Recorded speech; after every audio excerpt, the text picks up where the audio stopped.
Assalamualaikum warahmatullahi wabarakatuh. Selamat sore teman-teman mahasiswa seluruh Indonesia. Selamat datang kembali di channel YouTube Dosen Muda Batu Sangkar. Kali ini kita akan membahas kembali tentang micro teaching.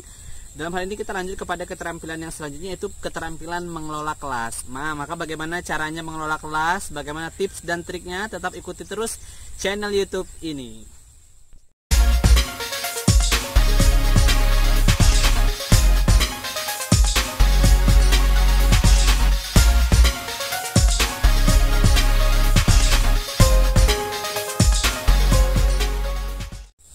Oke, baiklah, kita langsung saja membahas kepada indikator yang pertama berkaitan dengan keterampilan mengelola kelas. Maka sebenarnya untuk indikator pertama dari keterampilan mengelola kelas itu adalah bagaimana teman-teman mampu mengatur tempat duduk sesuai dengan strategi pembelajaran yang digunakan. Pak, bagaimana caranya kita mengetahui kita pakai strategi apa? Maka untuk mengetahui kita pakai strategi apa, teman-teman harus lihat dulu RPP-nya balik apa. Apakah di RPP itu menggunakan metode, menggunakan model, menggunakan strategi. Maka susunan kursi itu harus disesuaikan dengan penggunaan strategi yang ada di rencana pelaksanaan pembelajaran teman-teman. Maka biasanya ini saya kasih contoh. Ternyata memang di RPP itu di pelaksanaannya itu ternyata teman-teman menggunakan model pembelajaran kooperatif tipe STAD. Ya, maka susunan kursinya harus sudah seperti kooperatif tipe STAD, yang mengatakan bahwasanya di sana harus sudah dikelop-kelopkan berkelompok gitu, harus sudah dionggok-onggokkan kelompoknya.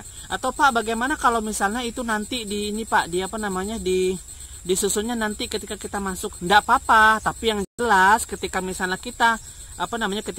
kita menyusun bangku ataupun kita memilih kelompok-kelompoknya, maka pastikan dan jelaskan kepada siswanya bahwasanya tidak ada yang mengangkat kursi, cukup siswanya saja yang beranjak dari kursinya. Maka kita langsung aja tinggal mojokkan, misalnya di pojok sana kelompok A, di pojok sana kelompok B, pojok sini kelompok C, pojok sini kelompok D. Maka mereka tinggal langsung aja nanti mengarah kepada bangku-bangku yang sudah ditunjukkan di tempat kelompoknya. Maka itu membuat teman-teman lebih mudah. Jadi ingat ya, untuk indikator pertama ini adalah berkaitan dengan bagaimana kita mampu mengatur susunan kursi berdasarkan dengan strategi yang ada. Kalau misalnya strateginya adalah tipe jigsaw misalnya, maka yang pakai kelompok ahli, maka sesuaikanlah dengan tipe jigsaw pula gitu. Tapi yang terpenting bagaimana caranya agar ini tidak menjadi keributan di dalam kelas, itu penting ya. Maka kawan-kawan seperti yang Bapak bilang tadi, kawan-kawan harus pastikan dulu kelompoknya ada berapa. Setelah itu kawan-kawan harus plotkan dulu kelompok satu letaknya di mana, dan jelaskan yang berpindah hanyalah siswanya, bukan kursinya. Jadi itu adalah untuk indikator pertama berkaitan dengan bagaimana teman-teman mengelola ataupun mengatur susunan kursi ataupun susunan duduk yang untuk kelas. Sebenarnya ada lagi ya, kalau misalnya kita nggak pakai strategi Pak, maka sebenarnya ingat ya, susunan duduk dulu waktu pas SMA, waktu pas SD, waktu pas SMP. Dari mulai kita masuk, mulai dari kita zaman ingusan sampai kita zaman udah mau punya cucu gitu ya. Zaman udah mau masuk kuliah gitu kan. Susunan bangkunya gitu terus. Yang di belakang tetap di belakang, yang di depan tetap di depan. Yang pintar makin pintar, yang nggak pintar ya makin pintar gitu. Harapannya kan kayak gitu. Maka ketika kebosanan itu melanda, kita bisa membentuk beberapa kursi, menyusun beberapa kursi dengan beraneka macam ya sebenarnya. Teman-teman bisa lihat di Google, misalnya kayak seperti huruf U, seperti seperti lingkaran, kemudian berdua-dua berdampingan. Nah, seperti itu sebenarnya bisa aja nanti teman-teman lihat bagaimana cara penyusunan. Tapi yang jelas ketika kita misalnya ingin mengatur kursi, pertama adalah sesuaikan dengan metode pembelajaran, sesuaikan dengan strategi pembelajaran, sesuaikan dengan model pembelajaran yang kita pakai. Oke, sekarang indikator yang kedua dari keterampilan mengelola kelas, teman-teman harus kita dudukkan dulu ya. Ketika kita misalnya berkaitan dengan mengelola kelas, maka kita harus belajar dulu tentang bagaimana manajemen kelas. Nah, untuk indikator yang kedua ini adalah berkaitan dengan bagaimana guru mampu mengorganisir siswa ataupun mengorganisasikan siswa agar siswa terlibat aktif. Maka sebenarnya gini, apa yang kita butuhkan dalam keterampilan manajemen kelas ataupun keterampilan mengelola kelas? Maka sebenarnya yang teman-teman butuhkan adalah seni mengajar, itu pertama, pedagogiknya. Yang kedua adalah pemahaman terhadap strategi yang digunakan. terkadang Pak, kalau misalnya kami tidak menggunakan berkelompok aja, atau berkelompoknya tidak aktif, atau pengennya saya sendiri-sendiri aja. Sebenarnya teman-teman bisa, misalnya seperti ini ya, ada beberapa strategi yang bagus. Contohnya adalah everyone is the best is teacher here gitu. Semua orang di sini adalah guru. Bagaimana cara pelaksanaannya? Masing-masing mereka diminta untuk memberikan soal, kemudian teman-teman yang lain itu diminta untuk menyajikan soal. Atau misalnya saya secara pribadi bertanya kepada teman saya yang si A. Terus teman saya bilang misalnya saya ingin bertanya kepada ini soalnya ini, maka teman A itu akan menjawab. Maka itu akan terlibat secara aktif bagaimana sebenarnya manajemen kelas itu mengorganisasikan siswa itu agar lebih aktif. Itu yang pertama. Yang kedua, bagaimana cara kita mengorganisasikan siswa agar terlibat aktif. Yang kedua adalah berkaitan dengan di akhir kita bisa meminta kepada mereka untuk sharing informasi. Misalnya apalagi sekarang kalau misalnya dunia internet itu sudah ada ya, maka siswa itu bisa kita minta, oke, nah sekarang cari informasi tentang ini, di buku ini tentang ini, di buku ini tentang ini. Setelah misalnya dapat informasinya itu, maka silahkan nanti di akhir mereka harus menyampaikan. Cara menyampaikannya juga harus didudukkan. Misalnya dimulai dari nama dulu, setelah dimulai dari nama baru sampaikan apa informasi yang dia dapatkan dari hasil pembaca buku.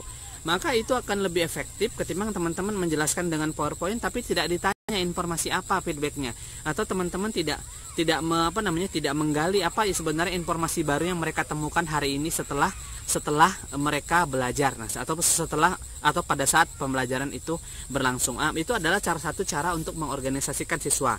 Jadi sebenarnya kembali lagi ke strategi, kembali lagi ke pemahaman kita bagaimana unsur pedagogi kita, kembali lagi bagaimana cara kita mengenal karakteristik siswa, kembali lagi bagaimana kita mengenal efektivitas belajar siswa itu yang seperti apa. Apakah misalnya ketika belajar sendiri, apakah cukup hanya kita memberikan informasi saja, atau kalau misalnya berkaitan dengan kelompok, apakah cukup mereka hanya untuk kerja kelompok aja. Bapak Ibu, teman-teman mahasiswa, terkadang kita perlu konfirmasi dari mereka pada saat pembelajaran berlangsung. Misalnya kita sudah bagi job mereka untuk kamu menjelaskan, kamu yang buat peta konsep, kamu yang ini. Itu penting. Karena memang evaluasi dari setiap kerja-kerja kelompok itu sangat penting dilakukan agar siswanya terorganisir untuk terlibat aktif dalam proses pembelajaran. Oke, yang ketiga berkaitan dengan keterampilan mengelola kelas. Maka sebenarnya teman-teman, selain tadi pertama adalah bagaimana kita mengatur posisi tempat duduk, kemudian kedua bagaimana kita mengorganisir siswa, yang ketiga adalah berkaitan dengan bagaimana kita mengatur fasilitas-fasilitas belajar.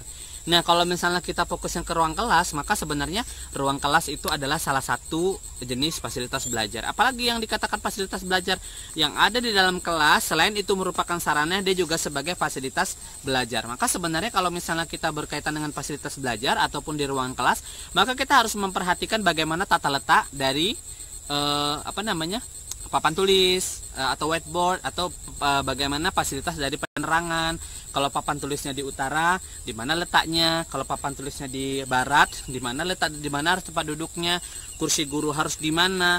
Susunan kursi harus di mana? Penghapus di mana? Itu adalah berkaitan dengan bagaimana kawan-kawan mengelola fasilitas kelas. Yang jelas, ketika kita mengelola fasilitas kelas, maka penerangan ya, ataupun cahaya penerangan yang akan membuat siswa belajar, ataupun yang akan membuat siswa dapat melihat tulisan yang ditulis oleh guru, ataupun gambar, ataupun PowerPoint, ataupun peletakan dari PowerPoint, proyektor ya, atau infocus itu bagaimana letaknya, apakah miring atau tempang, atau dia tidak berwarna sama sekali atau berwarna biru ya. Teman-teman harus mengkondisikan itu. Kenapa? Karena biasanya kenyamanan pembelajaran itu akan tercipta ketika misalnya fasilitas belajar itu ya eksklusif disediakan. Sama seperti misalnya hotel bintang 5. Kita menginginkan pengetahuan anak itu sampai mencapai kepada bintang 5, tapi ternyata servis kita hanya sampai bintang 1. Kelas kotor, semerawutan, kita tidak akan bisa memberikan memberikan pelayanan sampai kepada, ataupun memberikan tingkat pengetahuan sampai kepada bintang 5, tetapi kita cuma cukup sampai kepada bintang 1. Karena apa? Karena memang fasilitas kita, ataupun karena memang pelayanan kita cuma sampai di situ. Kemudian pertanyaannya, Pak, bagaimana ketika misalnya di sekolah itu fasilitasnya kurang? Nah, disinilah sebenarnya ilmu manajemen fasilitas ataupun ilmu mengatur fasilitas di kelas. Misalnya kita menggunakan barang-barang yang ada untuk media pembelajaran, kita menggunakan kursi-kursi yang belum tersusun, kita susun sedemikian rupa, kita menggunakan kreativitas siswa untuk kita cantol-cantolkan atau ataupun untuk kita lengket-lengketkan ke dalam kelas. Itu lebih baik ketimbang teman-teman membiarkan kelas itu kosong momplong seperti gedung yang tidak dipakai untuk pembelajaran. Maka itu adalah hal penting yang perlu diperhatikan dalam mengorganisasi ataupun manajemen fasilitas belajar. Oke, yang keempat ya, berkaitan dengan keterampilan mengelola kelas. Maka sebenarnya ini yang keempat dan kelima saya gabung karena memang indikatornya sama aja. Misalnya seperti yang keempat itu adalah responsif ya dengan situasi belajar ataupun tanggap. Yang kelima itu adalah berkaitan dengan memberikan teguran tepat waktu. Sebenarnya memberikan teguran dengan responsif ataupun dengan responsif itu cepat tanggap dengan situasi dan kondisi itu sebenarnya hampir berkaitan ya, karena memang itu sejalan dengan teman-teman ketika misalnya menjelaskan atau keterampilan menjelaskan atau keterampilan memberi penguatan. Bagaimana sikap tanggap kita sebagai seorang guru? Misalnya seperti ini, kayak berkaitan tadi, fasilitas belajarnya tidak ada. Nah, bagaimana kita harus mempunyai plan B? Maka kalau misalnya saya pribadi ketika misalnya ngajar tidak ada tidak harusnya saya membawain fokus tapi ternyata tidak ada, waktu itu saya ingin menampilkan lagu, maka bisa saja kita kita suruh mereka bernyanyi ataupun kita suruh mereka bernyanyi untuk membahas bahwasanya mana nada yang falas itu seperti apa, ataupun nada yang tidak nyambung itu seperti apa, atau nada yang keluar dari jalurnya seperti apa, bisa saja gitu. Makanya satu lagi di responsif ini sebenarnya adalah bagaimana tanggapnya seorang guru ketika misalnya menemukan permasalahan tentang pembelajarannya. Misalnya ternyata di dalam pembelajaran itu ada fasilitas ataupun ada media tertinggal, maka sebenarnya dia harus tanggap bagaimana caranya. Atau misalnya ada anak yang tidak mengerti atau ada anak yang salah arah, maka kita harus tanggap bagaimana cara memperbaikinya. Atau ada anak yang miskomunikasi, maka cepat kita harus tanggap dalam memperbaikinya. Karena apa? Karena seorang guru itu adalah salah satu fasilitatornya di sana, kan gitu ya. Tugas guru adalah fasilitator. Maka sebagai fasilitator bagaimana kita memfasilitasi siswa kita secara tanggap, secara cepat untuk mengembalikan lagi keadaan yang sebagaimana kondusif di kelas. Nah, sama dengan seperti misalnya memberikan teguran. Sama kalau misalnya ada anak yang ribut di sana. Untuk ilmu manajemen kelas, maka kita harus bilang, "Nak, mohon maaf ya, Nak ya. Tadi perjanjian kita seperti apa?" Kita harus jelaskan sama dia gitu. Atau kita tegur, "Sari, mohon maaf, silahkan kembali lagi. Ini penting, Nak." Seperti itu. Atau Rindu, mohon maaf, kembali ke sini ya. Ini penting. Atau Noni, silahkan perhatikan Bapak atau Noni, atau bagaimana gitu. Artinya kita tanggap bagaimana kita memberikan teguran. Oke, baik anak-anak Bapak, hari ini kita akan menjelaskan tentang ini. Atau kita tegur dia karena memang, "Mohon maaf Noni, silakan duduknya dirapikan. Mohon maaf Rizal, silakan duduknya diluruskan." Seperti itu. Jadi itu adalah kondisi-kondisi di mana kita tanggap dan kemudian di mana kita responsif ataupun di mana kita mampu memberikan teguran-teguran itu untuk mengembalikan kestabilan kelas. Maka sebenarnya 4 dan 5 responsif dan kemudian menegur siswa dengan tepat waktu, yaitu merupakan hal yang penting. Jangan sampai anak salahnya hari ini negurnya nanti siang atau negurnya besok pagi. Kamu kemarin salah kan? Jangan, itu udah nggak berefek lagi gitu. Karena yang perlu kita ini kan apa yang perlu kita pelajari di ilmu mendidik inilah bagaimana hal yang salah tadi itu sudah langsung terasa, karena kita berkaitan dengan membelajarkan rasa gitu ya. Membelajarkan rasa tanggung jawab. Kita memberikan juga tanggung jawab kepada dia, maka sebenarnya kita juga harus menyampaikan bahwasanya tanggung jawab yang harus dia pikul adalah ini. Maka teman-teman responsif dan kemudian tanggap terhadap memberikan teguran yang tanggap itu merupakan satu paket yang hampir sama. Teman, sekarang kita masuk kepada indikator yang terakhir. Sebenarnya ini Anda berkaitan bagaimana guru mampu mengkondisikan belajar pengkondisian belajar kepada kondisi yang optimal. Optimal artinya adalah maksimal atau optimum. Apa sih gimana? Pembelajaran itu berjalan sebagaimana mestinya dan mencapai target yang diharapkan. Itu optimal. Itu bahasa pembelajaran optimal. Maaf, agak belepotan. Optimal itu maksudnya kayak gitu ya. Maka sebenarnya ada beberapa tips yang Bapak berikan kepada teman-teman gitu. Ketika misalnya kita menginginkan pembelajaran itu kembali optimal, misalnya setelah susunan kursi itu, setelah misalnya mereka belajar kelompok, maka bagaimana cara mengembalikannya untuk belajar optimal? Maka kita fokuskan kembali. Oke, sekarang kita fokus lagi ke kelompok 1 ya, misalnya gitu. Oke, kelompok 1 apa? Ribut lagi, mohon maaf. Kelompok 2, bagaimana tadi tanggapan kelompok 3 terhadap kelompok 1? Jadi jelas. Jadi jangan langsung kelompok 2 yang salah, kelompok 2 ditegur lagi gitu. Karena mereka pasti butuh persiapan. Yang kita jaga di pembelajaran ini adalah bagaimana kita menjaga unsur psikologi siswa. Kita sebagai guru bukan semena-mena aja menunjuk kamu salah, bukan tentang itu, tapi bagaimana kita membelajarkan tentang rasa gitu ya. bahwasanya yang kita sadarkan itu adalah bukan ininya, tapi yang kita sadarkan itu adalah ininya gitu hatinya. Maka untuk menunjukkan bagaimana mengembalikan ke pembelajaran optimal, kita bisa memberikan pertanyaan misalnya, atau kita bisa memberikan hore-hore misalnya seperti oke, silakan tepuk tangan untuk kelompok 3. Nah, tepuk tangan untuk ini, beri plus untuk kelompok 1. Maka itu adalah tentang bagaimana cara kita mengembalikan kepada kondisi yang optimal. Pak, bagaimana jika pembelajaran individual? Maka kita bisa, kalau individual itu misalnya kita bisa menanyakan satu-satu gitu, satu persatu. Oke, Ardi, bagaimana tanggapan kamu terhadap ini? Atau oke, baiklah anak-anak Bapak, sekarang coba Bapak ulang. Tadi Bapak menjelaskan tentang ini, ada yang tahu apa arti ini? Maka semuanya pasti akan diam.